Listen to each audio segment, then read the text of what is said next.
لە کاتێکدا موشەخۆرانی هەرێمی کوردستان چاوەڕێی سەرەتایەکی نوێ بوون بۆ کۆتاییهێنان بە قەیرانی دارایی کەچی ساڵی 2025 بە یەکێک لە خراپترین ساڵەکان بۆ بژێوی ژیانیان کۆتایی هات. فەوتانی دوو موچەی تەواوی ساڵی ڕابردوو بێدەنگی بەردەوامی حکومەتی ماوە بەسەرچوو ناڕەزایی و بێئومێدی لە ناو شەقامی کوردیدا دروست کردووە. هاوکات نزیکەی 3 مانگە ئەنجومەنی وەزیرانی ماوەبەسەرچووی هەرێم کە کابینەی نوێمی پارتی یەکێتی و گۆڕان پێکی دەهێنێت هیچ کۆبوونەوەیەکی یاسایی نەکردووە. ئەم پەکەوتنە لە دەستگای تەنفیزیدا لە کاتێکدایە هەرێم ڕوبەڕووی گۆڕانکاریە گەورەکانی ناوچەکە و قەیرانی قۆڵی موچە بووەتەوە. چاودێران پیان وایە ئەم بێباکیە نیشانەی شکستی سیاسی و کارگێڕیە کە تێیدا لایەنە بەشداربووەکانی حکوومەت لە جیاتی چارەسەرکردنی کێشەی خەڵک سەرقاڵی دابەشکردنی دەستکەوتە حزبەکانن. تاوەکو ئێستا حکوومەتی هەرێم هیچ ڕوونکردنەوەیەکی فەرمی لەسەر چارەنووسی ئەو دوو موچەیی ساڵی 2025 نەداوە کە فەوتاون. ئەم کێشەیە تەنیا فەرمانبەرانی میلاک ناگرێتەوە بەڵکو کارمەندانی گرێبەستیش کە بڕیار و موچەکانیان لە داهاتی ناوخۆ دابین بکرێت بوونەتە قوربانی و لەو دوو موچەیە بێبەش کراون.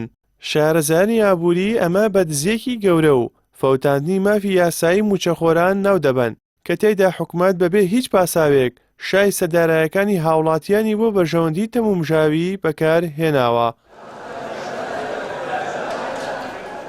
ئەم دوو موچەی ساڵی ڕابردوو تەنیا سەرەتای کێشەکە نین.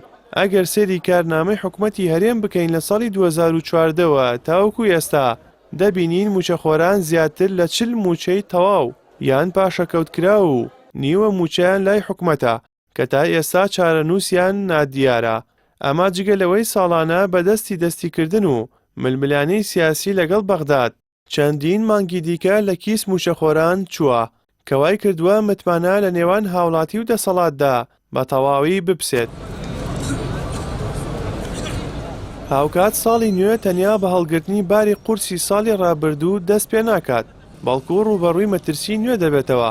بەهۆی دابەزینی نرخی نەوت لە بازاڕە جیهانیەکاندا حکومەتی عێراق ستراتیژی خۆی گۆڕیوە بۆ زیادکردنی داهاتە نانەوتیەکان وەک باج و گومرگ. ئەمەش فشارێکی گەورە دەخاتە سەر هەرێمی کوردستان چونکە بەغداد داوای ڕادەستکردنی تەواوی داهاتە ناوخۆییەکان دەکات. لە ئەگەری بەردەوامبوونی حکومەتی هەرێم لەسەر سیاسەتی ناڕوونی و دارایی و ڕادەستنەکردنی داهاتەکان پێشبینی دەکرێت کێشەی موچە لە 2026دا قوڵتر ببێتەوە و موچەخۆران دووبارە ببنەوە قۆچی قوربانی ململانەکان.